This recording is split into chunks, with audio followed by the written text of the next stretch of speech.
I call to order the April 22nd regular business meeting for Waynesboro City Council. Mr. Lee, would you please lead us in the pledge? I pledge allegiance to the flag of the United States of America and to the republic for which it stands, one nation, under God, indivisible, with liberty and justice for all. Thank you, Mr. Lee. I'd like to welcome everyone this evening and just remind you, if you would like to speak during one of our 7 public hearings or the citizen comment period, please sign up on one of the sheets, the appropriate sheets in the back of chambers. Item 2 is the adoption of the meeting agenda. Is there a motion to adopt the agenda? So moved. Thank you, Mr. Short. Is there a second? Thank you, Mr. Allen. Is there any discussion?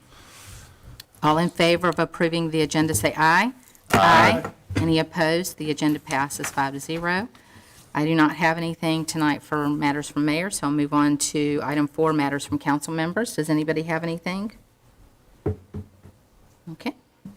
Then I'll move on to item 5, and that's consideration of the consent agenda. Is there a motion to approve the items on the consent agenda? Thank you, Mr. Allen. Do I have a second? No second. Thank you, Mr. Wood. Any discussion? All in favor, please say aye. Aye. Any opposed? And that passes 5-0. Moving on along, that's item 6, and that's to consider a proclamation naming May 6th through May 10th as Economic Development and Small Business Appreciation Week in Waynesboro. Mr. Ham. Yes, ma'am, Madam Mayor and members of council, this is an opportunity which I appreciate to recognize small businesses in our community which play a vital role in the economic, social, and civic vitality in the city.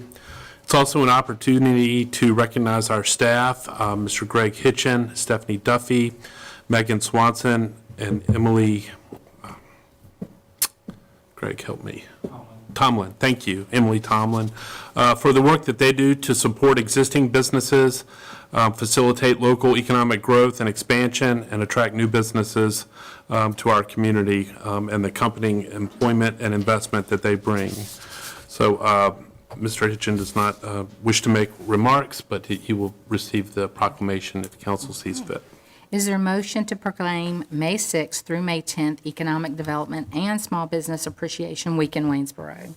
So moved. Thank you, Mr. Short. And is there a second? Thank you, Mr. Wood. Any comments or discussion? All in favor, please say aye. Aye. Any opposed? And that proclamation passes. Mr. Hitchen, would you please step forward and receive?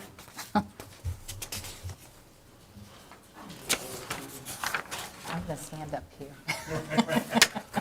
Thank you so much. Oh, okay. Well, maybe I'll come.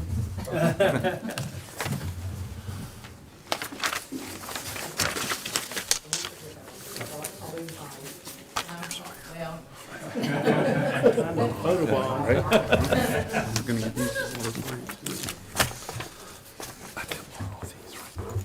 the. Thank you so much. Thank you so much. Thank you for all your hard work.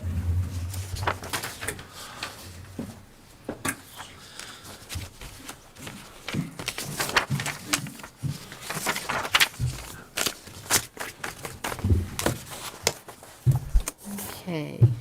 Item 7 is to hold 4 public hearings and consider adopting amendments to the city's zoning ordinance. I would like to call on our Director of Community Development, Ms. Leslie Tate. Good evening, Mayor and members of City Council. All of the 4 public hearings this evening are zoning text amendments that were presented and introduced at your April 8th meeting, but I will go over each of them briefly. So the first is related to townhouse parking. The city's current ordinance requires 2 spaces per townhouse unit. However, your driveway, if it is between the front of your unit and the street, cannot count towards that required parking. However, a garage can count toward the parking number. So the intent of that ordinance likely assumes that townhouses would be rear-loaded and would have access by an alley behind the unit, and that would permit their rear driveway to count as one of those 2 spaces. But the majority of developments we're seeing are not rear-loaded and do have driveways in the front of the unit and are thus unable to count them as part of their parking requirement. It also, kind of in a roundabout way, does provide some additional parking for guests in the various townhouse developments. So the proposed change would be to still require 2 spaces per unit, but to allow that driveway when it is in front of the unit, in between the unit and the street, to count as one of those 2 units. And not affecting anything with the garage. And then also to require, and what we had discussed with the Planning Commission was either a .25 or 0.5. Planning Commission recommends 0.5 spaces per unit for guest parking. So why are we proposing the change? Like I said, the majority of townhouse developments that we're seeing are not rear-loaded, and typically the city is not encouraging alleys for several maintenance reasons. The driveways tend to be used by homeowners anyway as a parking spot. The change with the 0.5 space per unit for guest parking would have some additional parking for visitors that might be visiting townhouse developments. And then overall, based on what is on the books today, it would reduce the amount of paved areas and then provide more flexibility for subdivision layouts than our current ordinance does when they are not rear-loaded townhouse units. So these numbers just essentially show, so if you had an 80-unit townhouse development, you would be required to have 160 spaces. That could be your garage and your driveway space to count for your 2. And then if council would be to approve the recommendation of Planning Commission, there would have to be an additional 40 spaces that would be for guest parking. And that can either be on-street parking. Some of the developments we're seeing, they're kind of creating almost like kind of overflow parking lots, small parking lots within the development.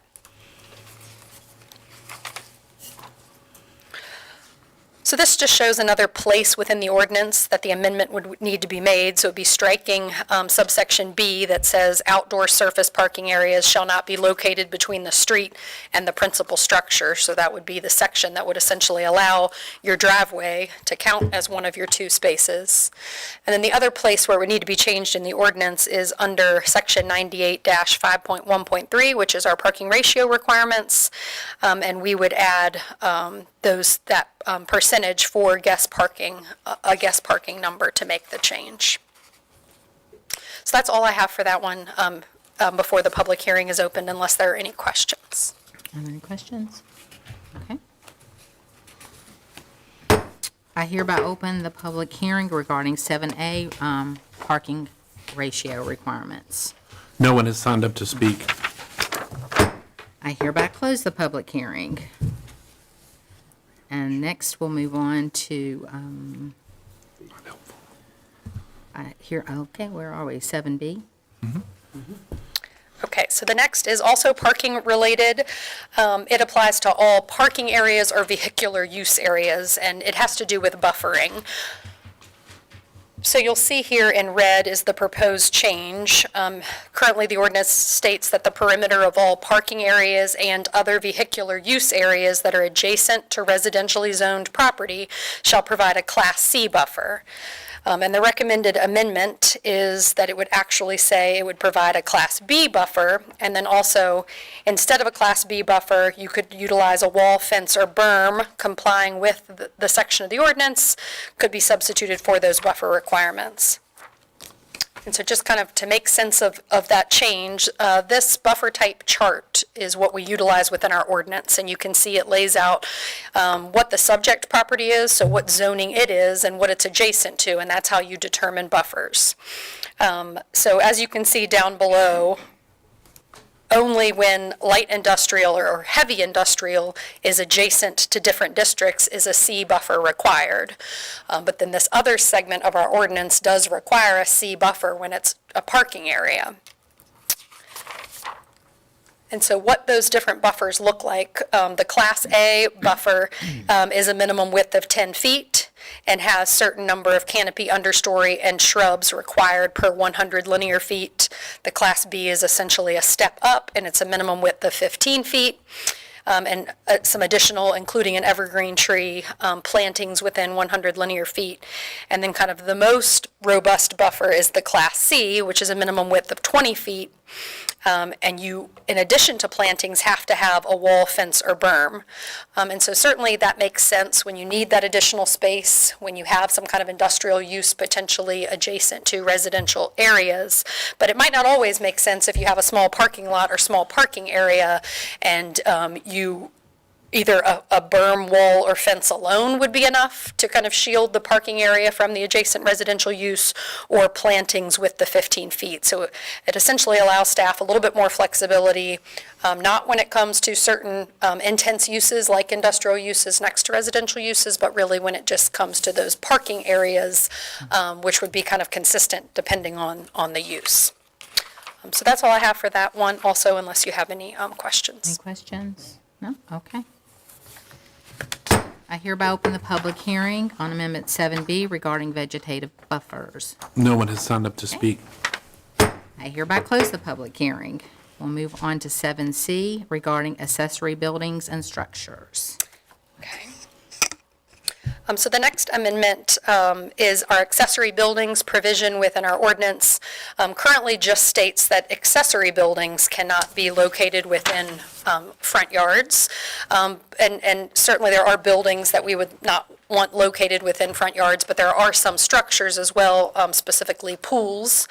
So staff is proposing to amend the ordinance to clarify that point, that no accessory building or structure, and kind of covers that in all of those different categories where it applies to setbacks, heights, floor area. And then you'll see that a fence or a sign could also be a structure. So we made sure to kind of preclude that from the requirements, so that certainly you could have a sign related to certain businesses or a fence within the front yard, but just trying to pick up some of those other types of structures like a pool that we have typically not permitted in front yards, to clarify. Any questions? No? Okay. I hereby open the public hearing on Amendment 7C regarding accessory buildings and structures. Nope. I hereby close the public hearing. Moving on, we will discuss 7D regarding temporary special events. Leslie? So this last one is purely just a typo within the ordinance. You'll remember last year we did work on a temporary special events ordinance, and we kind of modeled it off of building code related to what is considered a temporary structure. Say someone wanted to put up a tent for some kind of, wedding venue operation, and we inaccurately said that temporary structures were those that were erected for 179 days or less, 180 days or less, when really 180 and more is when it becomes non-temporary. So just making that change so that it's clear and matches the building code. Any questions? Okay. I hereby open the public hearing on Amendment 7D regarding temporary special events. No one's signed up to speak. And then I hereby close the public hearing. The adoption of the ordinances can be considered in a single vote, provided council intends to approve all 4 amendments. Is there any discussion or objection to adoption? Okay. Can I have a motion to adopt ordinance 7A through 7D? I'll make the motion. Okay, thank you, Mr. Short, and a second. Second. Thank you, Mr. Lee. All in favor, please say aye. Aye. Any opposed, and all of those pass 5-0.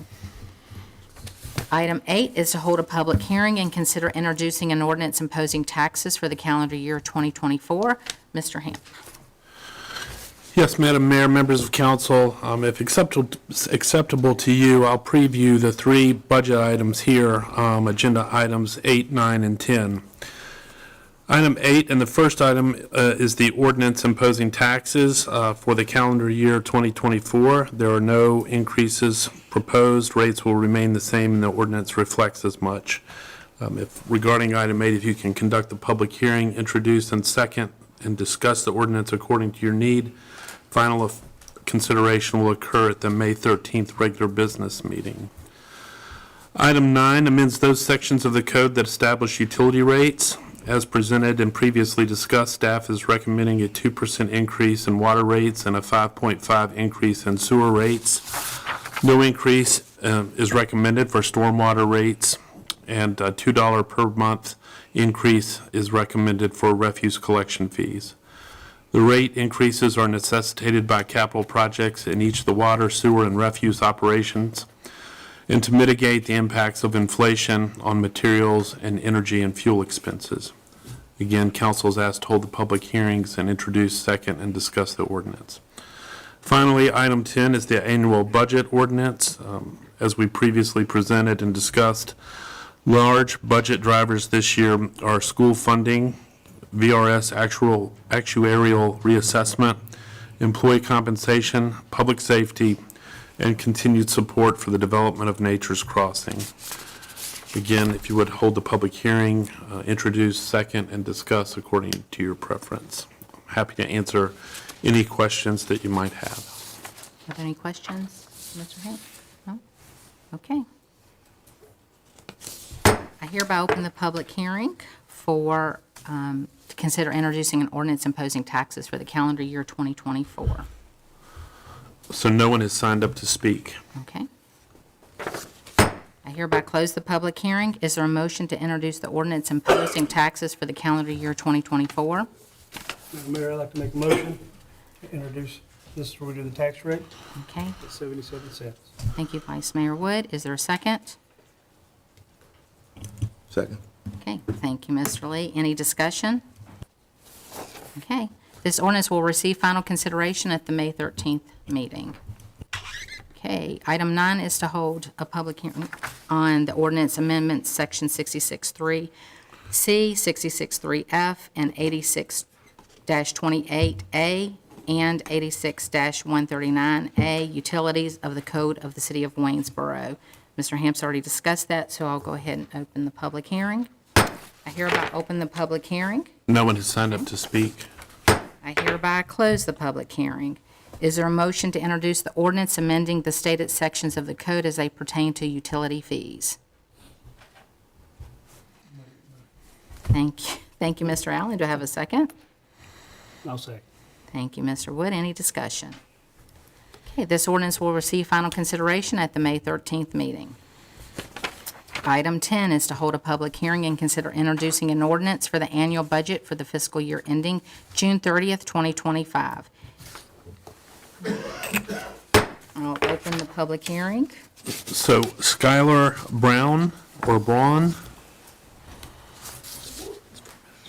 Hi. Hi. Do I just start? Yes, if you don't mind, please just state your name and your address for our public records. And then Absolutely. keep your comments limited to 4 minutes. Okay, yeah, my name is Skylar Brown. I live at 204B Tiffany Drive over at the Brandon Ladd Apartments. Good evening, esteemed members of City Council. My name is Skylar Brown, a disabled working woman, and I stand before you today not just as a resident, but as a voice for countless others like me who are facing challenges in their living conditions. I want to shed a light on the pressuring issue that affects not only my community, but potentially the entire city, the dire need for more inspectors in our neighborhoods. Let me share a glimpse of my experience residing at the Brandon Ladd Apartments. While the maintenance team deserves commendation for their kindness and dedication, the same cannot be said for overall management. We face numerous difficulties stemming from neglect and inadequate upkeep, all while grappling the burden of escalating rent prices. Picture this: poorly sealed windows that let precious heat escape in the winter and cool air seep out in the summer, driving your utility bills through the roof. Yet despite yearly rent hikes, there's a glaring lack of investment in updating the apartments. I've been living with incomplete repairs from a flood that occurred 2 Christmases ago. My ceilings and walls still bear the scars reminding me of the unresolved issues. The water heater, a fundamental necessity, is a recurrent headache. It breaks down every few months, leading to multiple maintenance calls for temporary fixes instead of a permanent solution. At times I found myself improvising under the guidance of maintenance workers, a testament to their patchwork approach that defines our living conditions. Moreover, the turnover of maintenance staff compounds the problem. Each new worker treating reoccurring issues as if encountering them for the first time speaks volumes for the lack of institutional memory and accountability. Simple tasks like fixing power breakers and addressing wall damages are deferred to with excuses like waiting for residents to move out, disregarding our enduring presence and right to live decent living standards. But perhaps the most egregious oversight is the disregard for safety. False claims of inspecting smoke alarms, while one was non-existent in my case due to the aftermath of a flood, epitomized the negligence that jeopardized our well-being. It is not just about inconvenience, it is about our basic right to live in a safe, habitable environment. My story is just among one of many of them among many a microcosm of the systemic issues plaguing our city's rental housing. We need more inspectors on the ground, not only to enforce regulations, but to advocate for residents like me who deserve better. In conclusion, I urge the City Council to take decisive action and invest the resources necessary to ensure every resident can call their dwelling in the truest sense a home. Thank you. Thank you. Olivia Hathaway. Good afternoon, everyone. My name is Olivia Hathaway, and I split my time between Charlottesville and Augusta County, so the Augusta County address I typically use for mail is 688 Spotswood Road, Steele's Tavern, Virginia, 24476. I'd like to start by saying I don't like to be too judgmental towards people that I haven't spoken to one-on-one, so I hope that's not how any of you all will interpret this. But I joined Virginia Organizing back in January at the request of a friend who does live in the Waynesboro community, and as I've been caught up on the history of what the organization has been doing before me, I've gotten the impression that Waynesboro City Council feels very unmotivated, if not hostile, to doing anything in the realm of rental inspection, because there's an average of only 26 complaints per year. That really strikes me because it only took one person living in this community to tell me there are problems where I live and I could really use your help, to get me to commit to driving half an hour over the mountain each way after my full-time job ends, to advocate for people in a city I don't live in, while the council, whose business it is to care about the community, doesn't seem to take 26 complaints through a form that is hard to find, not available in any language but English, and which people might be afraid to use for fear of retaliation as seriously as it should. I urge you to be proactive and allocate some of the budget towards a full-time rental inspector to prevent abusive landlord-tenant relationships, because if it isn't truly a problem now, which I do believe it is, it could easily become a problem in the near future as inflation raises the price of the limited housing that we have and encourages bad behavior like price gouging and property neglect due to that. That is a public safety issue, which you have stated is a budget priority. No one is safe in Waynesboro if they don't have livable housing. Thank you. Thank you so much. Brett Hayes.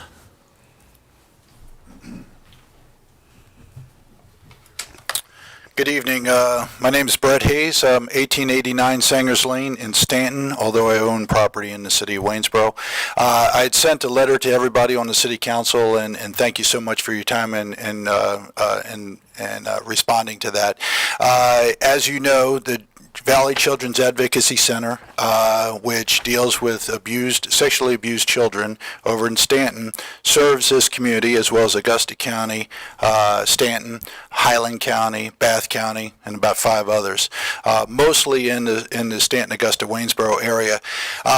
Because of changes in the federal funding, which is the Victims of Crimes Act, which 4 years ago was paying out $4 billion to organizations like this. Now they're paying out $1 billion to organizations like this.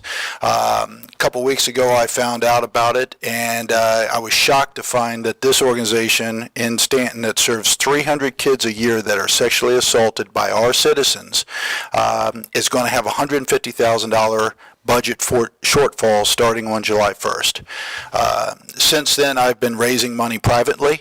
I expect to hit the goals of raising $150,000 of additional money to keep them in operation, but this is something that is really a government goal. All right, I can shake people down for $10,000, $20,000 donations once, but after that, they're gonna see me coming. So I need to put together a plan where we have the municipalities that are being served by this critical service to get regular funding from those municipalities. As your staff will tell you, to replace this with staffing in the city of Waynesboro would cost you probably about $600,000 a year, as would Augusta County, as would Stanton. Right now, you're getting a bargain. I believe you're spending $15,000 to $20,000 a year out of your budget toward this organization. I'm asking for each of the municipalities, the majors at Stanton, Augusta, Waynesboro, to put up to $50,000 a year into this funding, and to get the other 7 smaller ones that are satellite locations to get $10,000 out of them. That will cover about $220,000. We're going to put together a foundation board, which I'll spearhead. We'll get large donations to build a reserve trust fund for them, and we're doing some other things to collect monies from Medicare or Medicaid to make sure that we're funding this. But I do ask, I know it's last minute, anything you can do to fill this gap $10,000, $20,000, $30,000 of additional money would go a long way in keeping this organization going. And keep in mind, everybody else on the budget's getting pay raises. These ladies that are hearing the worst things you can possibly hear every single day are not getting pay raises out of this budget. We're not even keeping with inflation. They're already getting paid below market rate, and now they got to worry about whether or not they're going to have a job in 6 months because we completely lose funding from the feds. So anything y'all can do, I know I've spoken to a number of you separately on the thing. We're happy to do tours. I'm happy to show you the budgets, and we can go over everything, but it's the power's in your hands to make this thing a permanent thing. Okay? Thank you so much. Thank you. Is that it? Okay. I hereby close the public hearing. Is there a motion to introduce the annual budget ordinance? So moved. Okay, thank you, Mr. Wood. Is there a second? Thank you, Mr. Allen. Any discussion?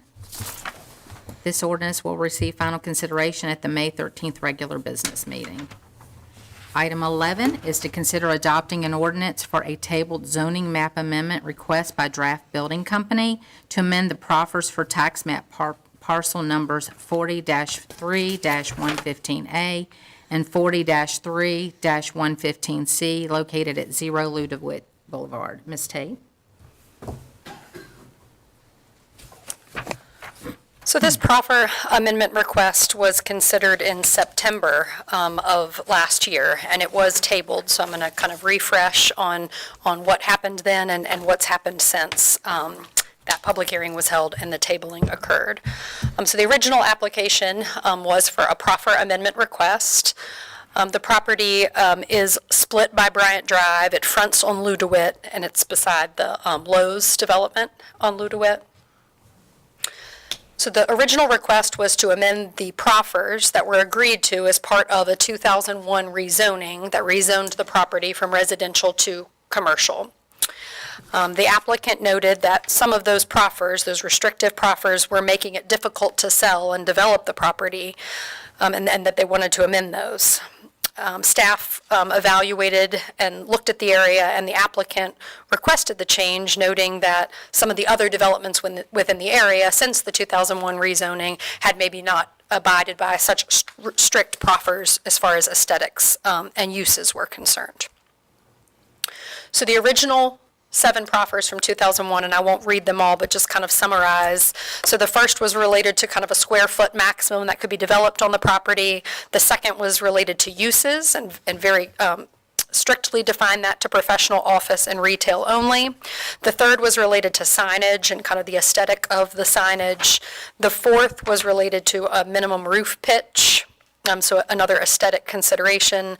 The fifth was related to building materials, and that required brick exterior construction.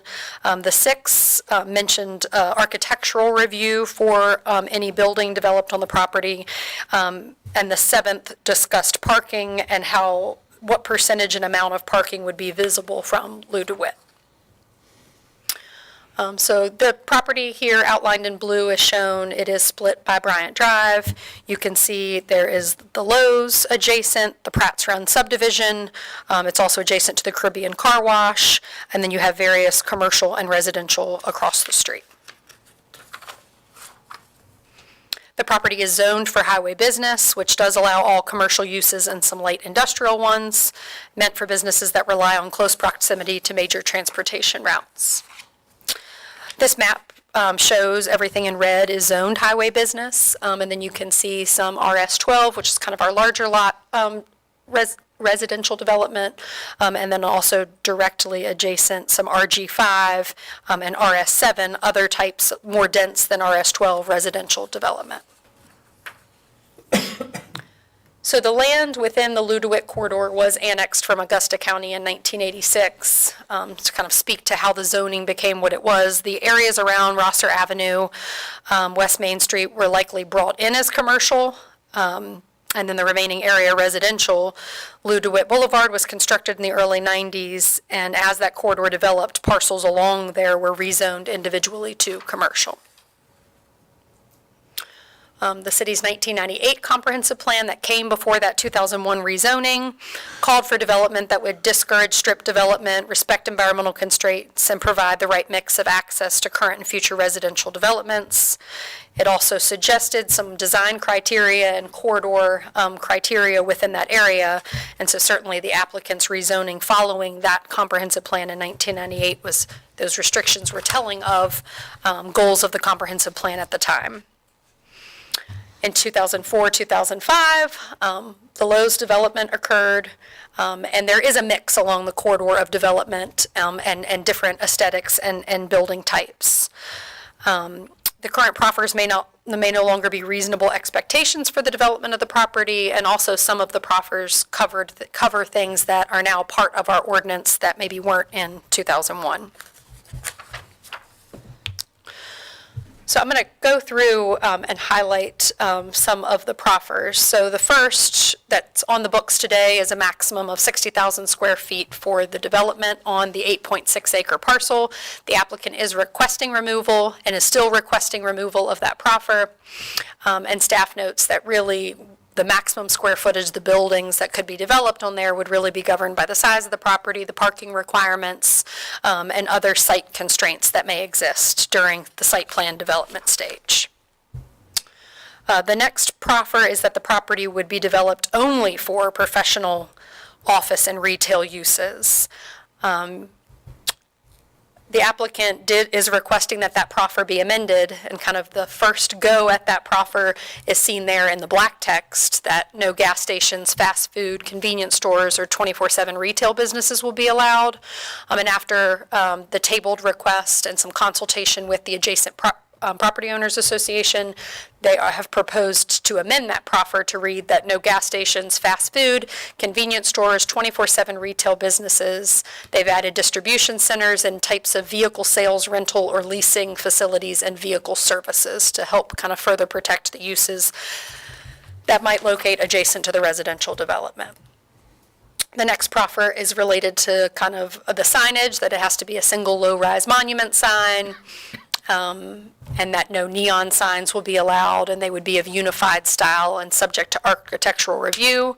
After consultation again with the Property Owners Association, the applicant has amended the proffer, rather than requesting it to be removed, amended it to just say that no neon or electric changeable copy signs shall be allowed.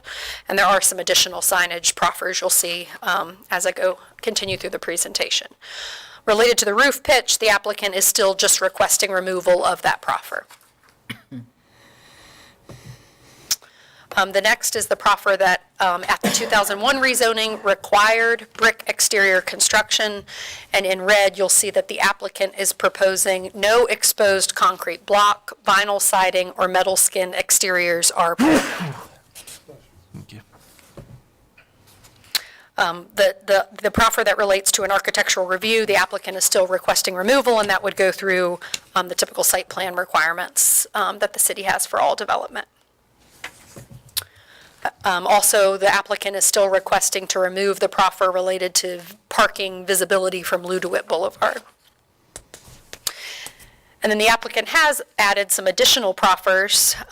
So back when the public hearing occurred, the text in black was proposed that 15 feet of existing vegetation shall be maintained along the property line, abutting the residentially zoned area. And since that time, they have offered that if any of this vegetation is removed, it would be replaced with a Class B buffer as required by the city ordinance.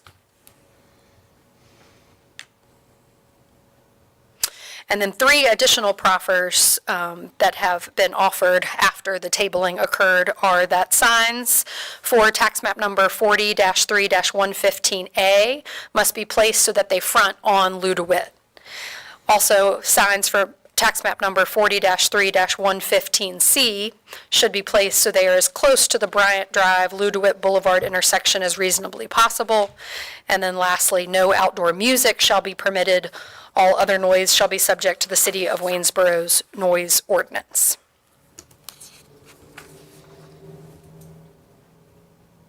So staff does recommend approval with the proffers as amended, and those 7 are the ones that have been decided upon and reviewed by me based on the kind of cooperation between the Property Owners Association and the applicant after the public hearing.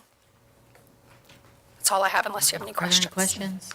from Ms. No, Taylor? I would just like to say that, this is the way it's supposed to work.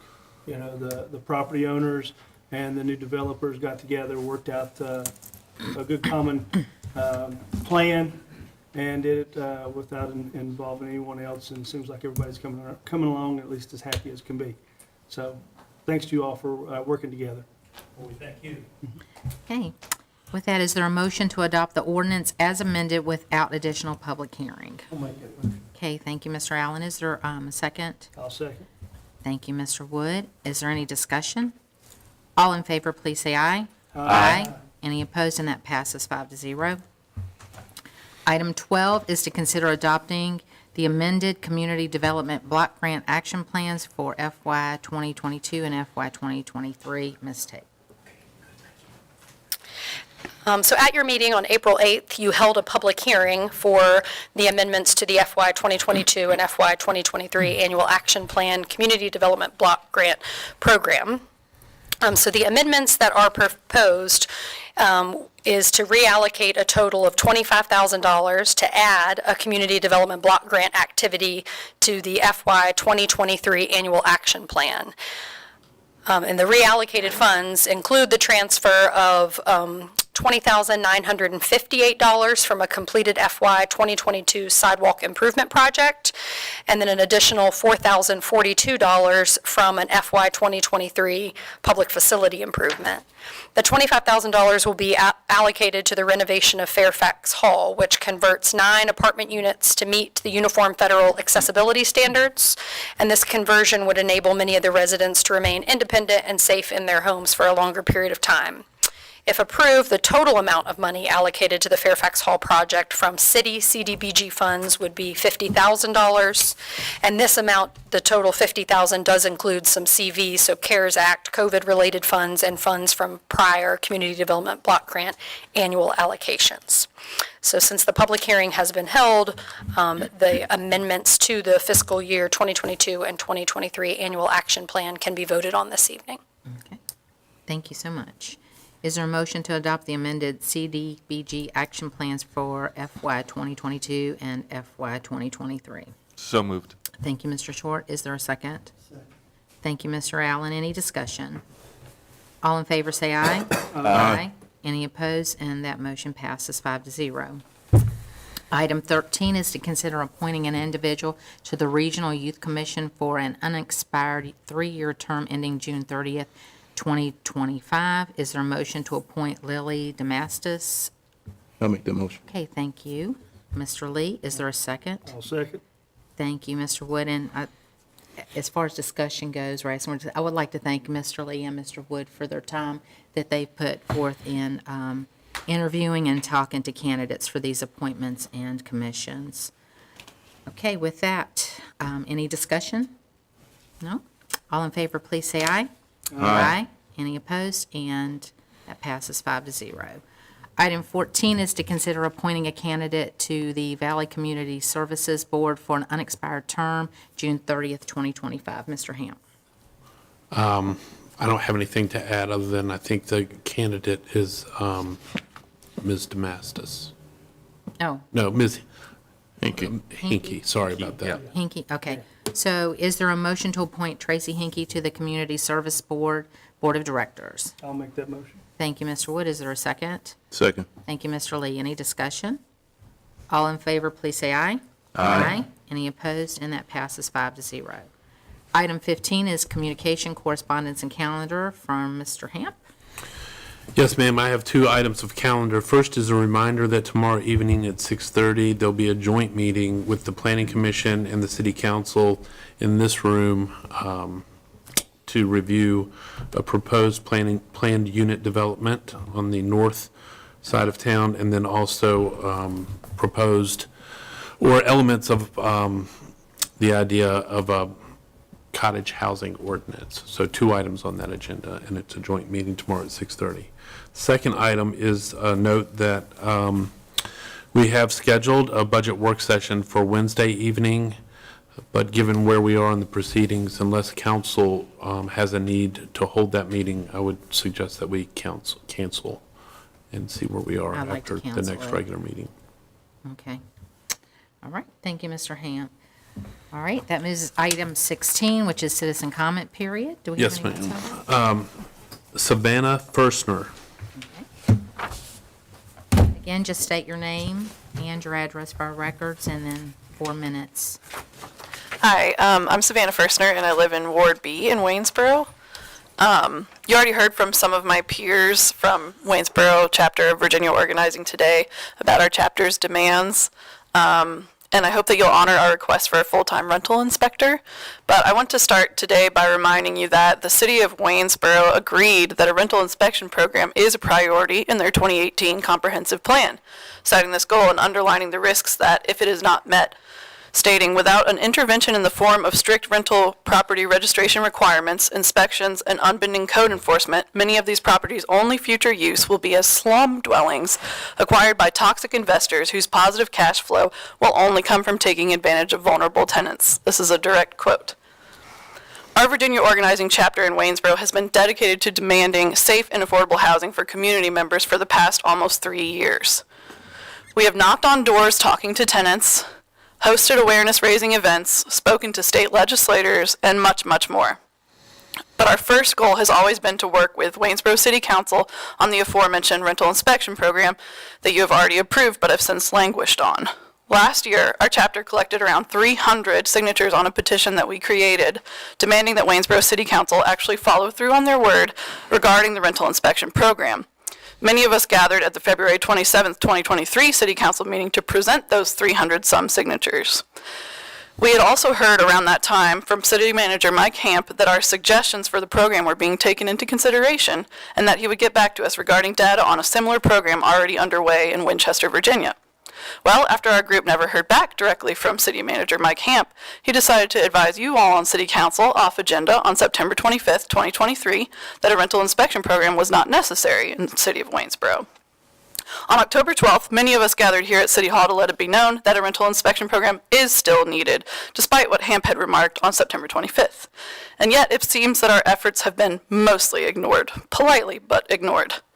All the work that our group has done and all 300-some petition signatures we collected in 2023. This program, which I may remind you, was originally proposed and promoted by City Council in 2018, has been put on the back burner indefinitely. At least that's how it feels to us. There's an inspection request form available on the Waynesboro City website, and as Olivia mentioned earlier, it is buried in a difficult-to-locate spot and requires residents sign up with personal information. And as our group has testified many times to City Council, this is a barrier to folks who fear retribution in the form of eviction when it comes to holding their landlords accountable. And yet, we seem to have been met with apathy at worst and all talk and no action at best. Despite my fear of being repetitive, talking about the same things again in front of you guys here at City Council, I feel like it's necessary to rehash all of these details and mention the hard work that our group has done in order to make a point. Well, 2 points actually, and that would be number 1, that we are still here and our chapter still cares and will never stop advocating for tenants' rights here in Waynesboro. And number 2, that the very least that Waynesboro City Council can do for its renters is to fund a full-time rental inspector. Thank you. Thank you. Sheila Lilly.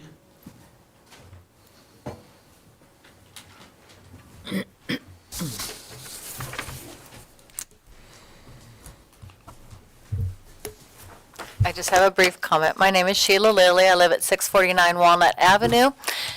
Our neighbors, 2 houses up from us at 668 Walnut Avenue, are being put through the rigors because they have a small shed in the backyard, and some people across the alley are telling them it's a historic building and they cannot or should not tear it down. And now it's been through the planning commission, and they are ready to give up and wait out the 2 years of not, so they don't have to pay capital gains, and then sell the house because the neighbors are just putting the restrictions on them that they don't want to have to deal with. So I'm just here to say we should not be putting such restrictions on people. The shed is just a small shed that they want to tear down. They're making improvements to the property, and I just would like to advocate for those neighbors to be able to do what they need to do for their property, to do the improvements that they want to do. Right. Item 17, is there a motion to adjourn?